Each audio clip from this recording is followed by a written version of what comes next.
अस्सलाम वालेकुम नाज़रीन, मैं हूँ आपका मेज़बान रियाज गुंदल और मेरे साथ हैं इस वक्त सीनियर सहाफ़ी मिर्ज़ा कफ़ील बेग।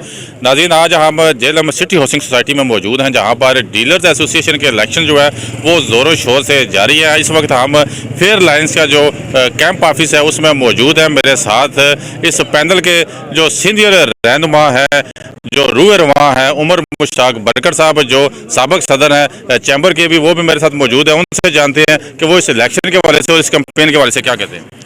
जी, बिस्मिल्लाहिर्रहमानिर्रहीम।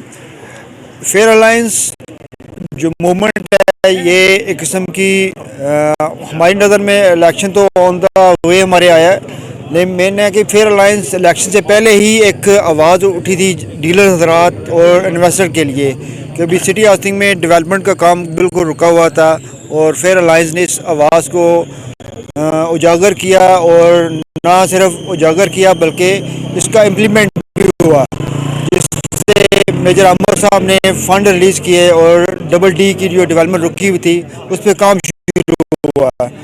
और फेयर अलायंस का मेन काम यही है कि अभी जो हमारे इन्वेस्टर्स हैं वो स्टक हुए हैं कि अगर किसी बंदे 2-3 प्लॉट भी लिए, अगर उसके बिकेंगे नहीं तो उसकी इन्वेस्टमेंट स्टक पड़ी हुई है।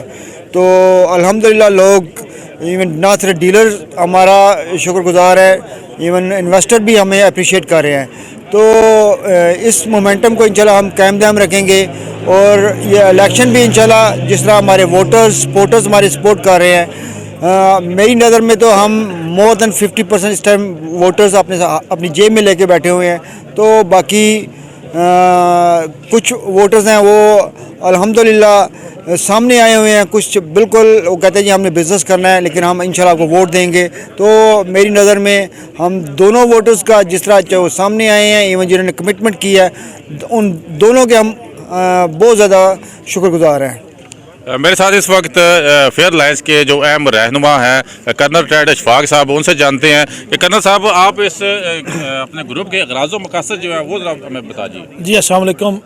जी, फेयर लाइन्स मूवमेंट जो है ये स्टार्ट करने के जो मेन मुरक़ात थे, उनमें से एक बड़ी वजह जो है वो था कि जो जितने भी प्रोजेक्ट्स लॉन्च किए गए उनकी डील भेज दी गई, लेकिन उसके ऊपर जो है उनकी डेवलपमेंट का काम नहीं हो रहा था, जिसकी वजह से छोटे से छोटे डीलर, छोटे सरमायाकार और बड़े से बड़े डीलर, तमाम का पैसा जो है वो 2-3 डील बिकने के बाद बिल्कुल स्टक हो गया था और मार्केट आलमोस्ट डेड हो गई थी।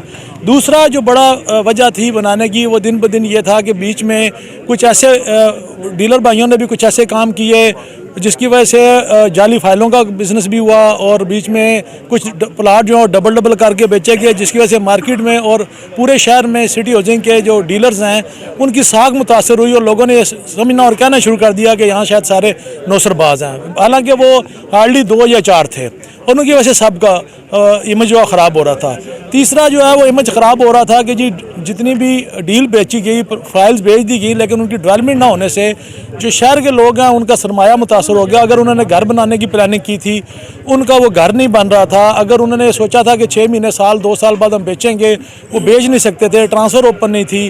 तो ये जो चीज़ थी। और तीसरा जो है वो डीलर्स भाइयों के साथ उनकी जो इज़्ज़त नफ्स है वो ऑफिस के अंदर और बाहर भी मुख्तलिफ वजूहात की वजह से मजरू हो रही थी, क्योंकि क्लाइंट्स जो हैं वो आके डीलर को लड़ते थे, झगड़ते थे, और उनको बुरा भला कहते थे कि आपने हमें ये बेचा था प्लाट या फाइल बेची थी, वो कहा था साल बाद हो जाएगी, आज 3 साल हो गया, वो कहाँ पे है। और जब वो जाके ये बात फर्दन अंदर सिटी ऑफिस में करते हैं, तो जो सिटी का स्टाफ है वो ये बातें चेयरमैन साहब तक नहीं पहुंचाता था, उल्टा खुद यहीं पे उसको ख़त्म करने के लिए रूड बिहेवियर करता जा रहा था। तो इस तरह के वाक़यात बढ़ते जा रहे थे, और दिन ब दिन जो है वो कारोबार बिल्कुल आज से 2-3 महीने पहले डेड हो चुका था। तो इलेक्शन का तो उस वक्त नामो निशान नहीं था। तो उस वक्त हमने कुछ और भाइयों ने मिल के सोचा कि इसके लिए हमें आवाज़ उठाने की ज़रूरत है, और आवाज़ के लिए एक प्लेटफार्म बनाने की ज़रूरत है जिसमें सारे लोग भाई आगे शामिल होते जाएं। और वो फिर हमने फेयर लाइन्स के नाम से ये शुरू किया। फेयर लाइन्स का मतलब ये है कि नेकी के काम में, सच्चाई के काम में, सफाई के काम में हम एक दूसरे का साथ दें, और जो नौसरबाजी करे, जो फ्रॉड का काम हो, झूठ का काम हो, जो गलत काम हो, उसमें हम सगे भाई के साथ भी खड़े ना हों। ये जब हम करेंगे, इस्लाम का जो दिया उसूल है उस पर चलेंगे, तो वो जो अमल बिल मारूफ और नही अल मुनकर है कि जी आप जो है नेकी का हुक्म दें, नेकी के काम पे चलें और बुराई से रोकें और बुराई के साथ खड़े ना हों, तो वो हमारा मंशूरों में से है। और जो हमारा मेन एम है, जो हमारा मंशूर का सबसे बड़ा, अगर उस वन लाइनर में पेश किया जाए तो हमारा जो मंशूर है, हमारा जो है वो मुफाद है, डीलर का मुफाद।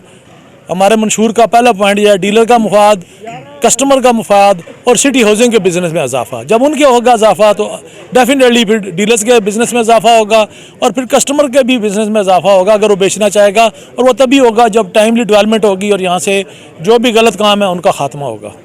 मेरे साथ इस वक्त फेयर अलायंस के ग्रुप के जो सदर के उम्मीदवार हैं, कर्नल रिटायर्ड शमीम साहब, वो मौजूद हैं। उनसे जानते हैं कि पहले भी वो एक जो साबका ग्रुप था उसमें वो अहम ओहदे पर भी थे, तो उन्हें क्यों ज़रूरत महसूस हुई कि उन्होंने अपना अलहदा एक ग्रुप बनाया और इलेक्शन में हिस्सा लेने का जो है उन्होंने फैसला किया। जी कर्नल साहब। बिस्मिल्लाहिर्रहमानिर्रहीम। इससे पहले जो एसोसिएशन थी उसके इलेक्टेड मेंबर सिर्फ 2 हुआ करते थे, एक प्रेसिडेंट और एक जनरल सेक्रेटरी। वो इलेक्टेड थे और बाद में जो सिलेक्शन की गई मुख्तलिफ़ लोगों की, उसमें मुझे जैसा कि आप कह रहे हैं सरपरस्त आला का जगह दी गई। लेकिन उसमें प्रॉब्लम ये हुई कि जितनी भी वहाँ पर मीटिंग्स होती थी, जो भी फैसले होते थे वो मुशावरत से नहीं हुए। और मीटिंग का जो मोस्ट ऑफ द टाइम जो मीटिंग जो है ना वो रखी जाती थी वो रात के वक्त रखी जाती थी, जबकि पूरा दिन जो है वो हमारे पास काम करने के लिए था। सो इन चीज़ों की बिना पे वो जो नताइज हम हासिल करना चाहते थे वो नताइज हासिल नहीं हो पाए और उस वजह से ज़्यादातर जो है ना वो मेल प्रैक्टिसेस हुई, दयानतदाराना तजारत जो है वो पीछे चली गई और जिस वजह से जो है ना ये नया ग्रुप जो है वो उसकी तश्कील हुई और हम अब उसके साथ हैं। नाज़रीन, ये थे कर्नल रिटायर्ड शमीम जो अपने ख्यालात का इजहार कर रहे थे और ये सदर के उम्मीदवार हैं अपने पैनल की तरफ से। इस पैनल फेयर अलायंस का जो इंतखाबी निशान है वो तलवार है। ज़ोरों शोर से कंपेन जो है वो जारी है। 9 दिसंबर को पोलिंग का दिन है। 3 ग्रुप जो है वो मद्दे मुकाबल है। तीनों ग्रुप जो है वो अपने